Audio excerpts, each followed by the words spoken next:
So, namaste and welcome to Satsang today.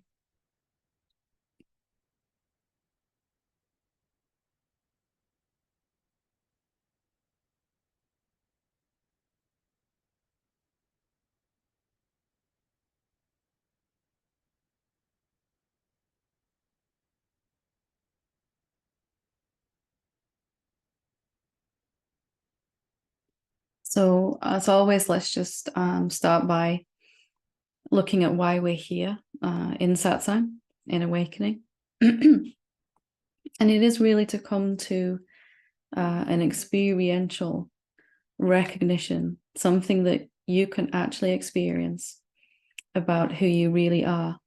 Because believing that you are the infinite being, or reading about it, or hearing someone else's experience of recognizing it is wonderful, but eventually it's not enough.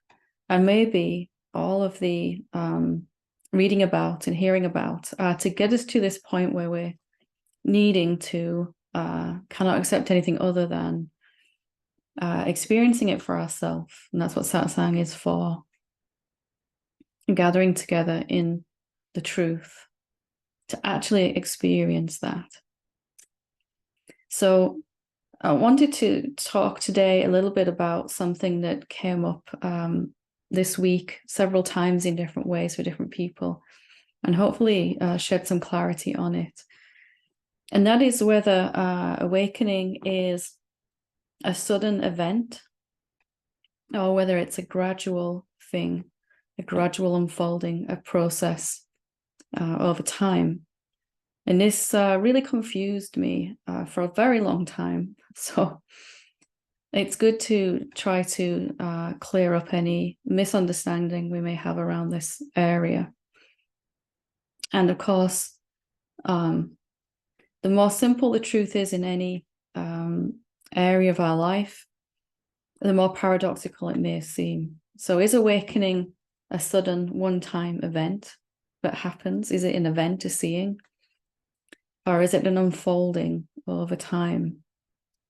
Is it something that happens with a deepening and a progression?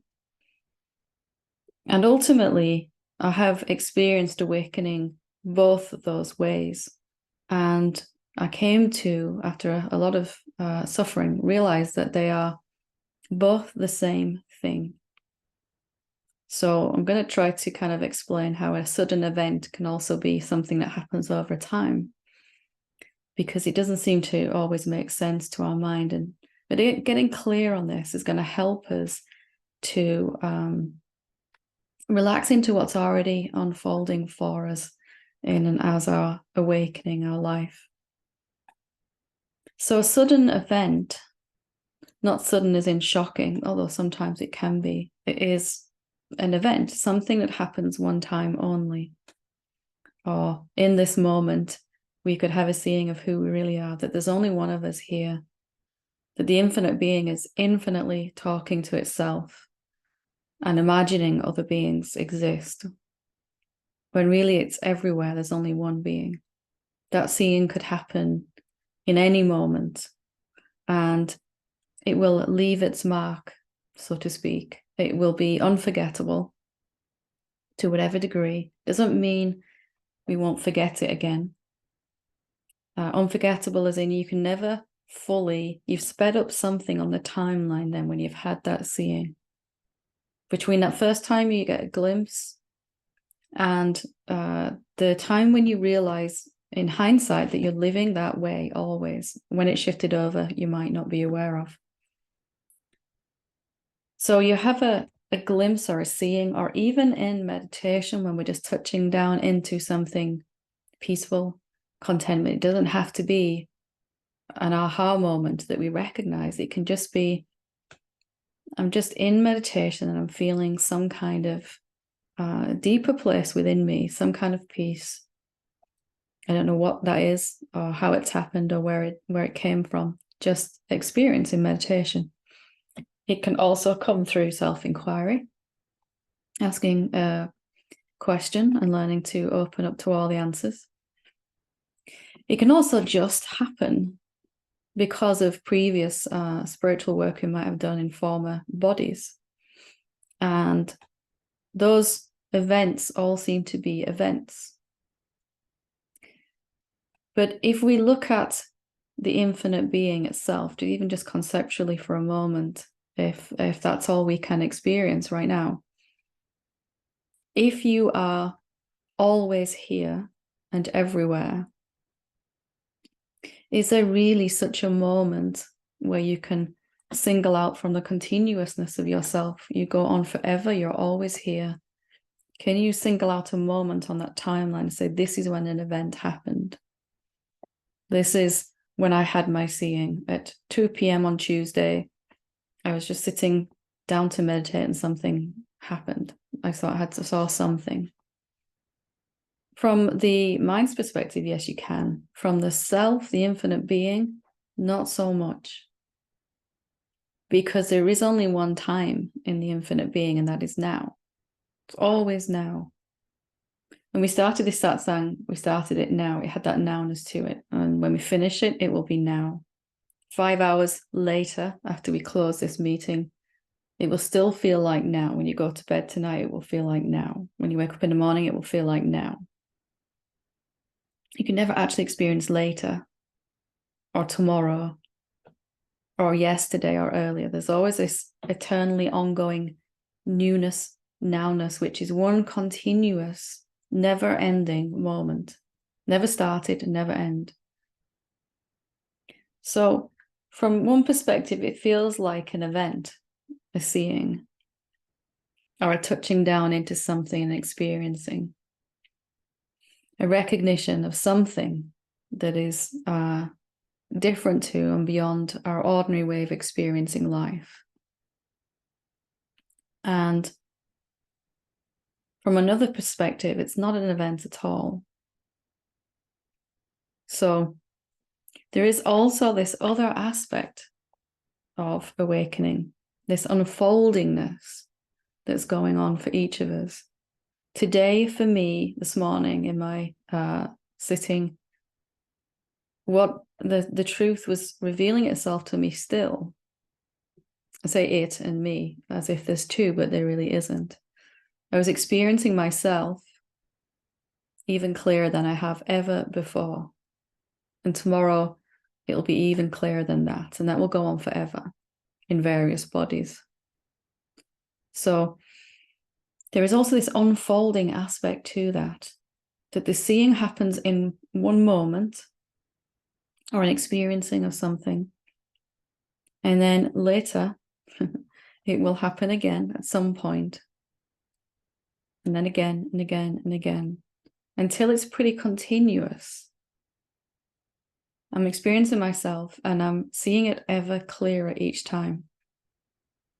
Technically speaking, I'm seeing the same thing this morning in my meditation that I saw the very first time I ever recognized I was not a separate being. There was something very different to that. But the depth of clarity and insight and peace and joy that comes with that is that it's been seen again and again and again is increasing every time. So I'm seeing the same thing now and now and now and now and now and now and now, which the mind may interpret as a sequence of seeings. And then it's being allowed to unfold itself, unpack itself, that seeing, into and as my way of being.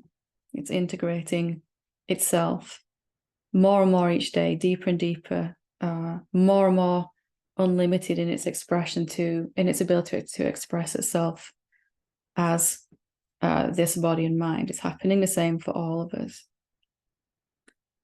So if you can just kind of sit with that for a moment, it is an event. There is a seeing. You can say, Tuesday at 2 p.m., I saw something, I experienced something.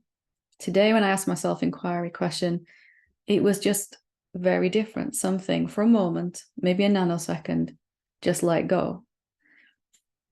And there was just this that is. And then tomorrow you might have another seeing that's even clearer. But seeing the same thing, as if each time you see it, you're cleaning the lens that you're looking through. If we're looking through a lens that's dirty at something, or is covered over with our beliefs about ourselves, then each time we look, we're wiping away some of that fog of dirt, of illusion, so to speak, of the beliefs we have about ourselves. Can't quite hold on to them so tightly after each successive seeing. Then it seems to also be unfolding over time, this awakening. And a lot of awakening for me was getting comfortable in the paradox of that. Is it an event or a gradual thing? Yes to both. And somewhere inside me, there is some place that's comfortable with that already. There's also, for most of us, some place that's very uncomfortable with that. It wants to know, which one is it? Is it an event or an unfolding? And again, just getting comfortable with that. There's something that's totally okay with the paradox. And there's something that's really not okay with the paradox. And it's okay. I don't have to pick one of those. So if we were to do a meditation or some self-inquiry, some contemplation, even if you've done it 100 times before, if we do it today, you would have a deeper seeing of the exact same thing you first saw. It might show itself from a different angle. The one infinite self, sometimes it might reveal that it's timelessness, it's always nowness, like I've been saying. Sometimes it might reveal that it is infinite, that it has no edges, no boundaries. Sometimes it might show you that it's effortless, it's not doing anything. All this world manifestation universe is just arising spontaneously and moving and then falling away. Sometimes it might show that it is love, that it's unconditional acceptance. Sometimes it might show its gentleness. Sometimes it's directness. Sometimes it will show itself as compassion. On and on it goes. And for all the times I've been seeing my real nature, I've never seen it show itself exactly the same way. Even for each body and mind, the way that we see the self, the infinite being, each time is going to be different. There's an infinite number of ways to recognize yourself. That's exciting. To the real self, to the mind, it's endlessly frustrating. I want an answer. I want to know what I am, says the mind. And then I can stop this whole spiritual stuff. I'll know, and then I'm done. I'm finished. But what if it's not like that? What if it's an infinite unfolding? What if the very fact you're in this satsang right now is the culmination of 100,000 years of earthly bodies to get to this point? Would you be sitting here without any of those other moments? In fact, the sitting in this satsang, in awakening in general, is evidence of how much you've already been seeing. That you wouldn't be able to digest any longer, any further, just reading about, hearing about, you want to directly experience. So for me, that understanding of the paradox of it, I'm seeing the same thing again and again and again, but deeper and deeper each time from a slightly different angle, as if you had this big, vast jewel that you're looking at. And on this jewel, it has an infinite number of faces, tiny little faces. And each time you look, it's the same jewel, but there's a different face that you see over and over again. You can never look at the same one twice. And each one you look at is more beautiful face than the previous one you looked at. And the next one you see after that, whenever that is, will be even more. So how to speed up then these supposed time periods between one seeing and another? Why does it have to be years for some people? months for others. And why is it continuously occurring for an awakened being? What's the difference with that? And it's really only how much we've relaxed into this paradox of, I'm never going to get to the end of my seeing. The journey, the unfolding, is as much the joy of it as the actual seeing I'm having in this moment. I can enjoy this revelation of who I really am. I don't need to hold on to it tightly, because as I relax around it, the next one is going to come even quicker. And eventually, it's continuous and ongoing. Right now, we're experiencing ourselves as this satsang. This satsang is us, the one being, experiencing itself this way. This is what it looks like right now. And it will continue to seem to change in its appearance.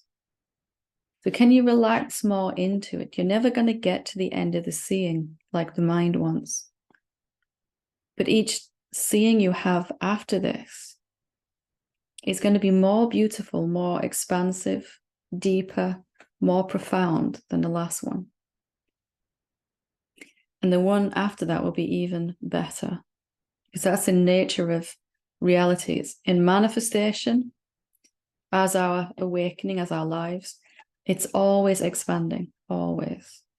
More, always more.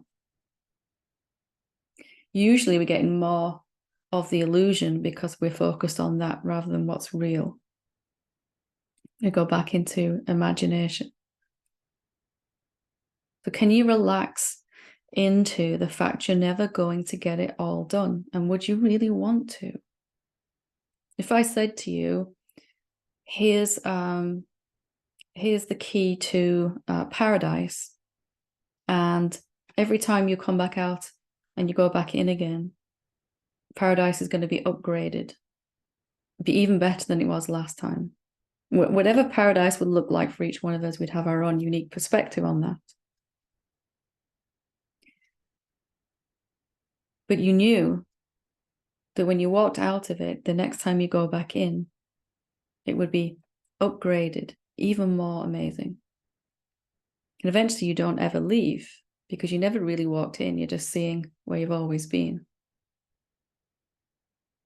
So it is an event. And it's also an unfolding. And what if they're the same thing? What if my seeing and being are so interlinked? As I see, I have to be. And I have to move away from being what I'm not more. As I be, I see clearer. Wow, this is really just the effortlessness that's revealing itself to me right now. Then you have a seeing at the same time. They have to be one and the same thing in the deepest understanding of who we really are, seeing and being. They will seem like two different things for a long time. So if some of this is confusing to your mind, it's okay. You really know anyway, deep down, what I'm talking about. I'm only reminding you. And just gently intending for that to come to the surface. I'd like that understanding to surface now. I'm not going to do anything to try to get it. I'm just going to see that remember that I am effortless, and just wait for that seeing to come to the surface, to my conscious mind, what is already within me.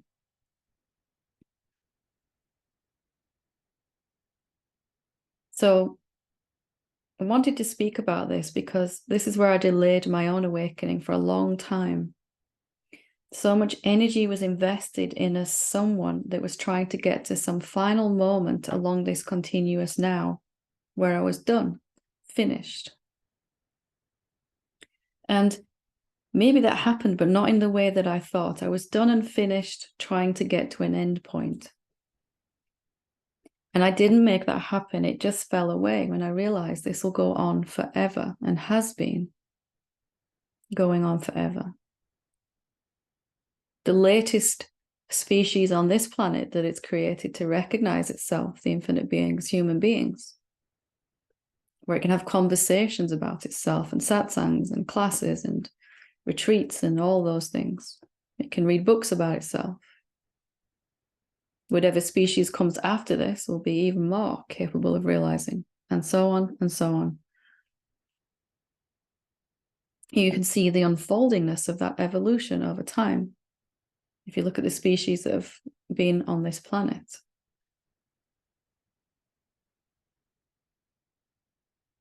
So as your life as a human being, even as your seeings, is doing this infinite thing, you will never see the same thing. It never appear the same way twice, I should say. Always the same thing you're seeing, your real self. What is it that wants to get to a final end place anyway? And do we have to subscribe to that? What if you realize that for the rest of forever, your life's going to be improving because it's going to be, your life is a reflection of what you've seen yourself to be. And as you see it, that ever clearer, it's going to reflect as your life and your experience.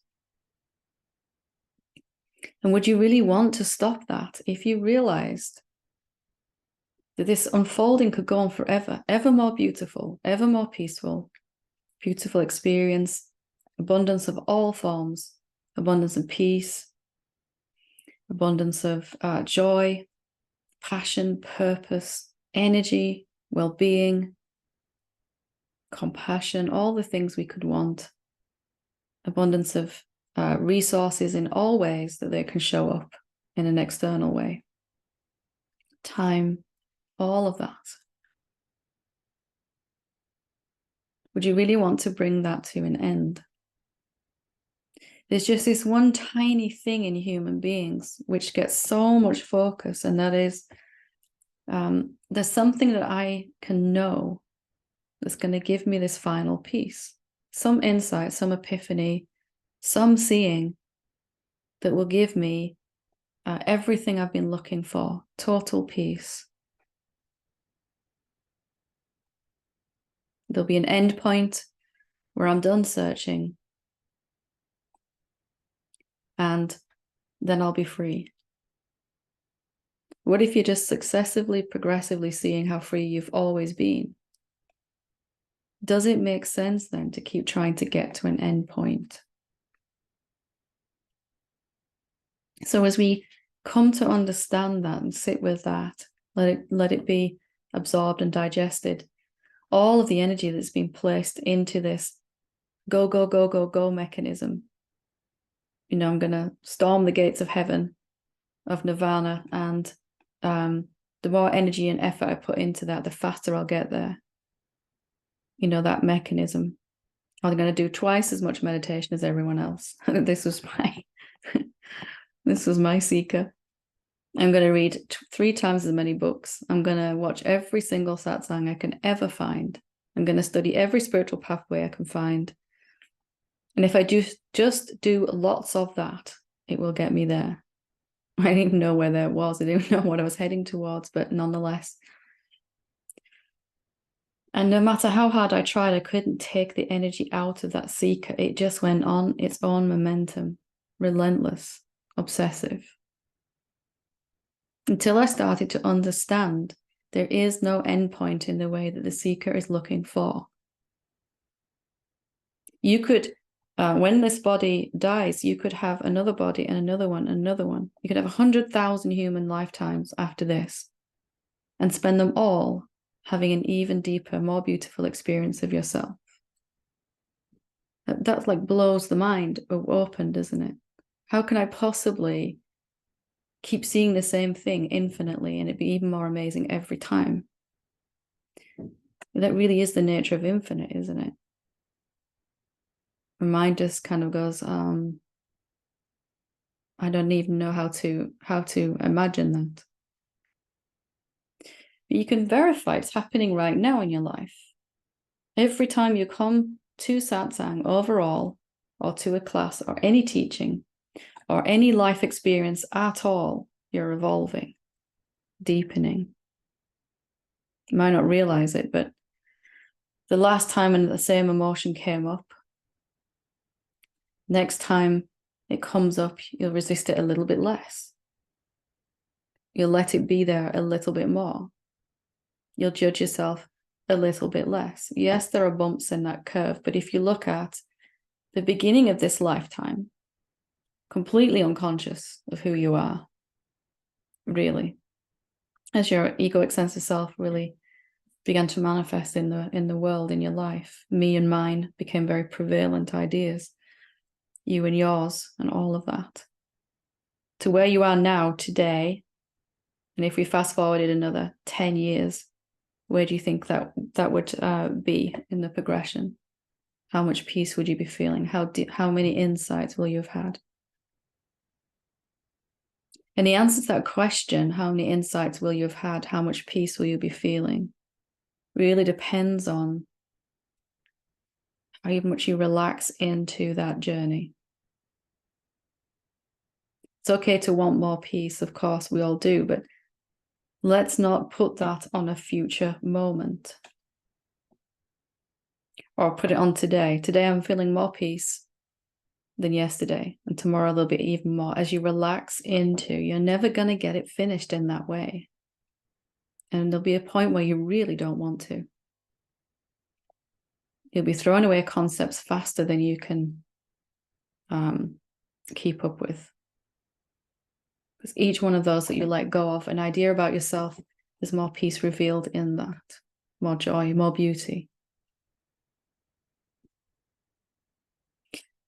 So I've been saying this a few different ways because for me, this was a major sticking point, and I see many people stuck at this point.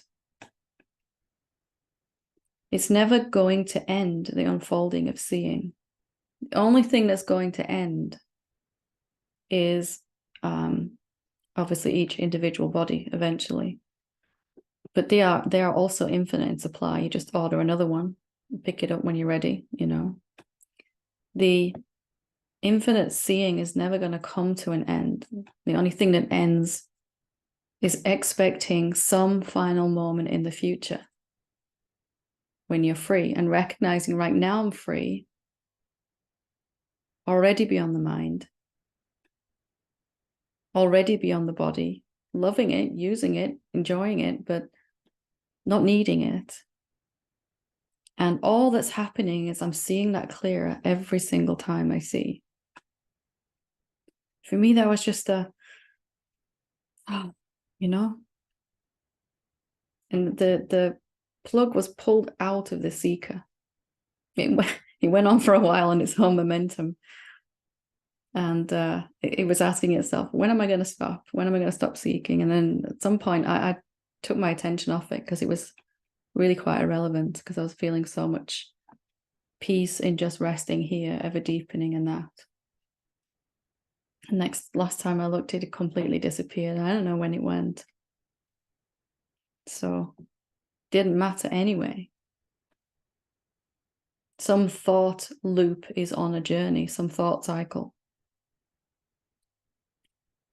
I have to push against this moment to get to a future moment that's better than this one. That's what the seeking comes down to. And as you realize, that's just never going to happen. You can only enjoy this moment more than you did 2 minutes ago.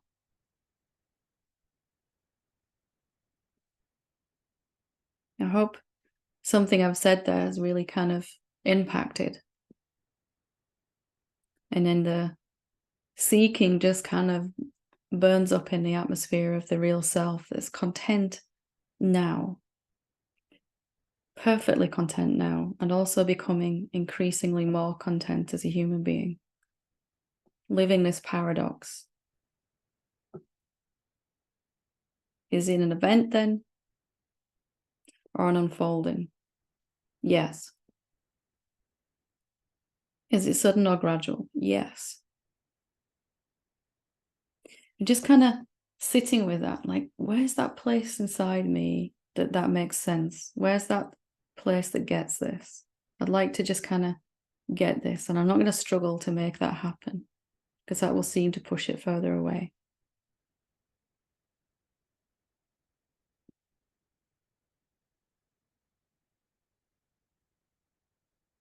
when I began this journey, at least in this lifetime, I hated paradoxes. I was determined to solve them. And then, ironically, you end up falling in love with them and living as them. So, okay, I will read a question that's been sent in. If anyone has any questions you'd like to ask here or something you'd like help with, feel free to raise your hand and I'll come to you after this. This says, Dear Helen, I have been listening to you for some months now and deeply appreciate your work and the opportunity to attend Satsang online. Thank you. As I hear you speak of the truth of things, I am deeply moved and it brings me peace. But this peace is then often lost afterwards as I seemingly fall back into an intense fear, which has its roots in a belief that I am alone and will be financially unstable as I get older. I know this is a fear and I can see the thoughts attached and observe, but I can't seem to get any real distance from them as they still hold a sense of reality to me. Even though I can see thoughts and beliefs and sensations in the body as just that, they are persistent, feel real, and are exhausting me. It feels like my body is in a chronic state of fear, tensed up, and I experience windows of peace and stillness when I am meditating. I have had a separation from my husband after many years, which was quite traumatic, and has meant I do not have the financial security I had and need to start again. A part of me is seeking security in another relationship so as to avoid both the feeling of loneliness as well as fear of scarcity. I'm sure you have spoken on this before, but I would appreciate greatly you helping me to meditate this through self-inquiry as I seem to be stuck. With love and gratitude. So it's very normal what you're experiencing there, and it was very the same for me. Brief moments of peace and long moments of terror, and pretty much everyone is on this fight or flight thing. The body is tense. Some people that's just tension, others it manifests as illness or other things in the body. For others, still tension and financial illness. For others, tension and relationship illness. On and on it goes, career, everything. And I'd like to point at the fear. Our mind is trying to understand why we're feeling scared. So it's pointing it at the relationship and saying, that's where my security came from. Now it's gone. I'm missing out on that. So without the relationship, I'm less financially and emotionally secure. I'm experiencing a lack. But what's happening is your awakening is actually deepening, and you're being asked now to realize that your security comes from the level of consciousness that you're holding, being, living. So security in all ways.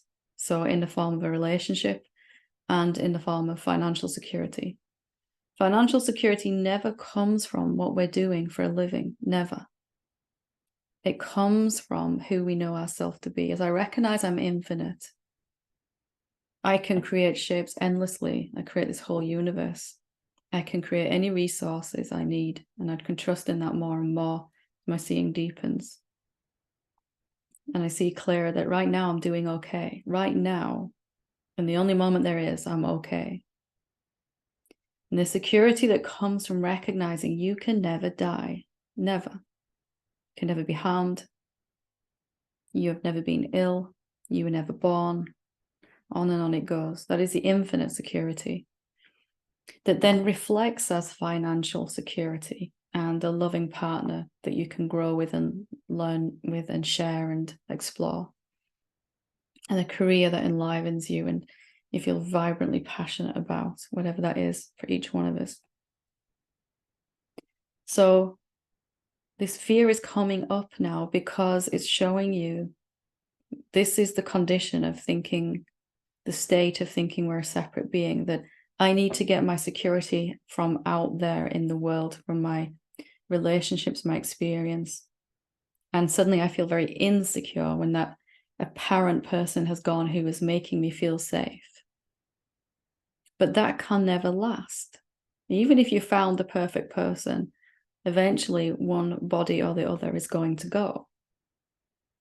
So the real security is going to come from knowing who you are, that you are infinite and you are abundance, not you have it, you are infinite supply of anything. You are all potentiality and nothing in actuality yet. And what shows up in actuality and manifestation is dependent on how much we've recognized ourselves. So nothing is going wrong here. This is because your awakening is deepening. That we want to switch over. We're all going to be asked to switch over where we get our security, our approval, our love, our acceptance, our validation from. As a separate being, we've got no other choice but to get it from out there, to try to. Brief moments of acceptance from others in a vast, infinite ocean of judging ourselves, etc. Brief moments of security in a endless experience of feeling very, very insecure, terrified. So as we begin to switch that over, I recognize who I am, that I'm already free, that I'm already safe. I am so safe that it's never been possible for me to be unsafe. And that recognition begins to envelop the body and the mind too, wrap it in a bubble of safety, protection, and those around you as well. As that permeates your being more, this unfoldingness of it we were talking about, then you can have a relationship, or you can have money or a career, but you're just enjoying those. You're not needing anything from that. You can be in a relationship with someone, with yourself. There's only one of us. You can play in a relationship as a relationship. And just for the joy of being in that relationship, not needing that person for anything at all. Not doing this to and fro thing that most human beings do. If you make me feel safe, I'll make you feel accepted. If you validate me, and I will make you feel loved. And of course, we don't know that we're doing that. It's just this bartering that goes on this egoic level. Really, what we might have called love is only where we've mutually agreed this bartering and it works for us for this particular time period. And I'm not trying to be mean about the egoic sense of self. I'm just saying you've been asked to switch over to real love. Love of who you actually are. Instead of from outside in, let that come from inside out now. Be so secure in your seeing of who you are. So being that love, not even needing to seek love. Get love, receive it, give it. Actually just being that love. Then those things that you want to have happen in the world will show up so fast it will make your head spin. And it will keep showing up. And tomorrow it will show up even better. The relationship will be even better tomorrow than it was today. Today's even better than yesterday. More security, financially, financial abundance, just where it's so obvious that I don't even need to think about if there's going to be enough. I can't even think about, is there going to be enough? Because it's so obvious that I am the source of all resources. So spend a little bit of time with that, because it really is everyone's question in a way, isn't it? And we're all going to be asked to switch over like this, from outside in to inside out. Outside in doesn't work anyway, let's face it. Flimsy at best for a moment. So if you're listening to this, and obviously your question, you who sent this in, I've answered it, but looking for everyone else, where is life asking me to switch over? And that'll be some area where my life really isn't working out so well, or isn't flowing at all, or seems to be going backwards. Okay, we'll go to Ashani when you're ready. Hi. Hello. How are you doing? Hi. My body is shaking, and I think I will cry. It's okay. It's okay. Take your time. I lost a niece some days ago.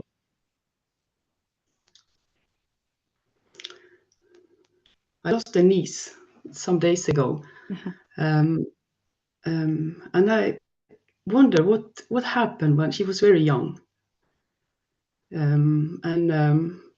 I wonder what happened in the family dynamic when somebody dies or leave the body, because a lot has happened in me, in my body, and I have got connection again with my sister that we didn't have connection, and with my mother. And I feel also my niece is helping us. Yes. In a way, I feel she's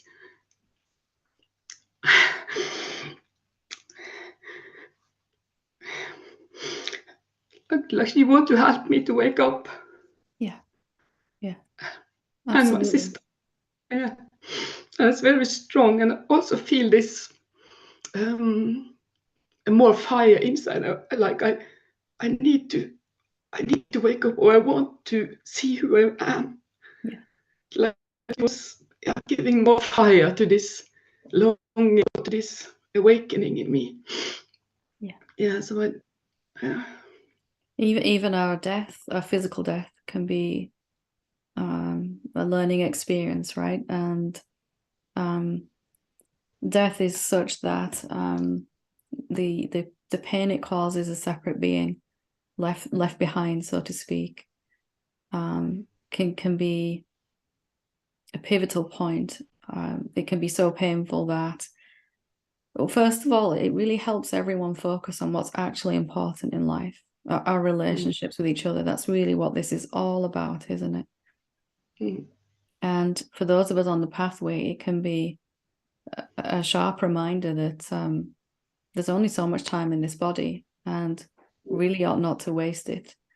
Not that we are. We're as motivated as we can be in any moment, but it does give this huge boost. And for your relationship with her as well, it can also enhance your relationship with the loved one that's gone, because you tend to then focus on what was important about the time you had together, what was joyful, and those are the memories that remain, and the ones that aren't so good between you, if you ever quarreled or anything like that, those fall away. And you begin to love the essence of that being more and more. What a beautiful being she was and still is, in a subtle form. It has because the greatest of effects in many ways, doesn't it? Yeah, because I didn't have so much contact with her the last years because of the conflict between me and her mother. Yeah. But I feel that our souls were always connected. And still now. Even if, yeah. And still now. Maybe even more possible now. Yeah. Less and less limited by ideas. That there's time and space between our bodies. Less and less limited by those ideas. Maybe an even deeper relationship now is possible. Yeah, because we were two persons that we have a lot of difficulties in our life. So, but now it feels she is free, and the connection feels so deep, and beautiful. Yeah. And you're realizing you're free also. Yeah. Next time she goes back into a human incarnation, she might forget again, but you won't. And you can help from that way too, also. Yeah. So just being with what emotions come up, of course, there'll be emotions coming up, and being gentle with yourself. But it's beautiful if you can already, from what you're saying, you can already see the beautiful things that are arising out of even this. Even this. Okay, thank you. Thank you. Thank you. We'll go to Martin. Hi, Hi. Helen. Hi. That was great. Sorry, your kind of talk then really clarified a lot. It's been rattling around for quite a long time, the paradox. What I'm left with after that is just, and maybe it's just a clarification. Is there no such thing as being fully awakened? It's one of those yes and no answers. Right now, the unmanifest awareness that you are is completely, utterly free and could never not be. Yeah. Doesn't even need to wake up. Right. It just is. So completely free already. And in the appearance it's making as this human being, ever deepening sense of freedom in that. So again, the paradox of both of those. Learning to enjoy both of those perspectives. Already completely free and watching it reveal itself as my awakening, so to speak. And then there's a relaxation in that, isn't there? Mm. And is it the case that we see paradoxes, if that's the right word, because we're looking from the ego or the finite mind? So it looks like a paradox, but from the self, from the noumenon, that's just it. That's the way it is. Is that clear? The mind, the ego, is a sifting and sorting mechanism that works in duality. And it's constantly trying to approach what's happening and sort it into two categories: right and wrong, good and bad, up and down, awake or lost in illusion. And so it sees the nature of the real self, the unmanifest aspect of it, and says, well, that's obviously already free. And then tries to reject the part of me that's still unfolding that freedom, because it's saying, which one is it? Which one is the right one? It can't really see that they're the same thing appearing two different ways. So just sort of recognizing it's always going to be trying to divide things into two. It wants to categorize. Even here it does, already free is correct and unfolding freedom is incorrect. It's always going to be trying to do that. But you can see there's some place where both of those make sense and they seem to be the same thing. You look at it this side, it looks already free. You turn it around, it looks like unfolding freedom. Yeah. Mind is like utterly lost in that. Which one is it then? Yeah. Where do I pitch my flag? Yeah. It also really addresses the whenever I watch a satsang, it always feels new and fresh. That is also when you talked about the jewel with lots of facets. That also explains to me why that's happening. That kind of newness, constant newness about the wisdom that I'm listening to or participating in. Coupled with the sense of timelessness that comes with reality, that I'm not seeing this again. Even this is new. It's still now, isn't it? This is the first time in a way I've seen anything, and it has that sense of newness to it constantly. Yeah. Lovely. Thank you. Thank you. Wonderful. Okay, we will leave it there for today. Thank you for sharing and asking your questions, sending them in. If you ever do have a question that you don't want to ask live on a satsang, or if you just can't attend live because of different time zones, etc., or your work, or whatever, you can, there's a form on the satsang page, a link on there on helenhamilton.org that you can send it in. They're always read out anonymously. and they're always in the recorded satsangs there too, so when they're uploaded to YouTube. So thank you all. Much love. Thank you. Namaste.